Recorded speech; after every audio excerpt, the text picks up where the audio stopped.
ఏపీలోని పల్నాడులో హత్య రాజకీయాలు మరోసారి భగ్గుమన్నాయి.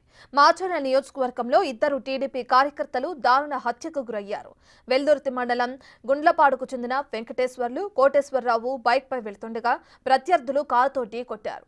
కింద పడిన ఇద్దరిని గొడ్డళ్లతో నరికి చంపారు.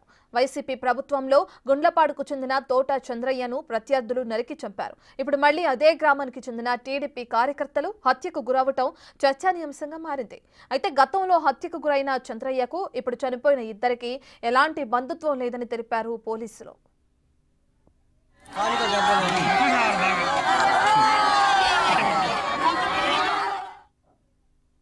సుమారు 5 గంటల ప్రాంతంలో గుండ్లపాడు గ్రామానికి వెళ్ళేటువంటి దారిలో బోదులపాడు వద్ద టూ వీలర్ మీద వెళ్తున్నటువంటి జవిశెట్టి వెంకటేశ్వరరావు అలియాస్ మద్దయ్య మరియు జవిశెట్టి కోటేశ్వరరావులను బ్లాక్ స్కార్పియోలో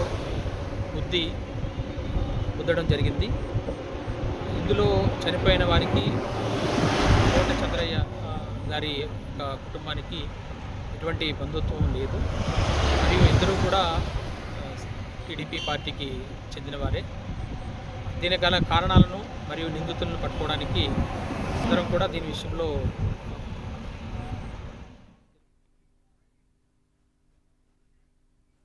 ప్రశాంతంగా ఉన్న పల్నాడు ప్రాంతంలో వైసీపీ నాయకులు అలజడులు సృష్టిస్తున్నారని ఆరోపించారు మాచర్ల తెలుగుదేశం ఎమ్మెల్యే జోలకంటి బ్రహ్మానందరెడ్డి.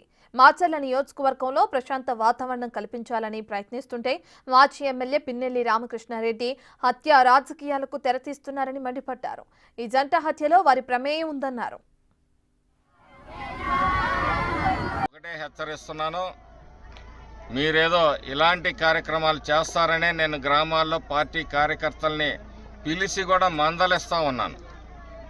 మీరు రెచ్చగొట్టి ఇటువంటి కార్యక్రమాలు చేస్తే మీకు 7.0 మీ జగన్ రెడ్డి చూపించే 2.0 కాదు, మీకు 7.0 7 ఊసలు లెక్క పెట్టుకునే రోజులు కూడా మీకు దగ్గరలోకి వస్తాయని చెప్పి సందర్భంగా చెప్తా ఉన్నాను.